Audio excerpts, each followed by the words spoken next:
and this is according to the police report which was filed in the occurrence book, is that ارشد Mohammed Sharif was being driven at about the shooting happened at 2200 hours. That's about 10 p.m. Kenyan time, in an area called Magadi in Kajiado County, which neighbors Nairobi County. So far, we have been able also to establish that where the police say that the driver of the vehicle was a brother, we have come since to realize that he didn't have a brother at the time, but a person, probably a cousin or a close friend. Currently, the body is lying at a mortuary in Nairobi, 78 kilometers away from where the police say the shooting happened. The nature of the shooting, according to the police report, is the journalist ارشد got to a section on the road where they found some barriers. Essentially, we thought it's actually a police barrier, but they're saying it was small stones. And they didn't stop, and they drove ahead. That's when the shooting happened. And this shooting, according to this report, is that there was a bullet on the left side of the windscreen, where the deceased on the left, where the deceased was sitting. Two on the rear left back side of the screen, one on the rear right door, and one on the right tire. So when you look at that, then there is some sense of the person who was on the left was the target because of the nature of the number of bullets that are on that directed on that.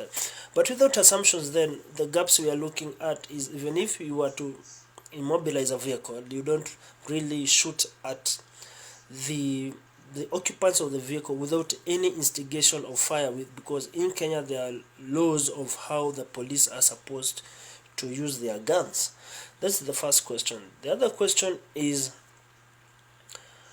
under what circumstances did the issue, because the backstory is that the vehicle which ارشد was driving in, which is a if you would check, that is in a KDG 200M, and the vehicle of the stolen vehicle, which the number plate of the stolen vehicle, which is the backstory of what now they were pursuing, was a KDJ 700F, which was stolen apparently in Nairobi. And that's where now the abduction story comes in, because the owner of the vehicle had left his son in the vehicle, and coming out of an electrical shop, then the vehicle and the son were nowhere to be seen. But by the time the shooting is happening, the son had been seen in another area called Kiserian. So then there is a gap of at what point then did it stop to become a stolen vehicle, an abduction vehicle, and then the occupants of the vehicle were targeted.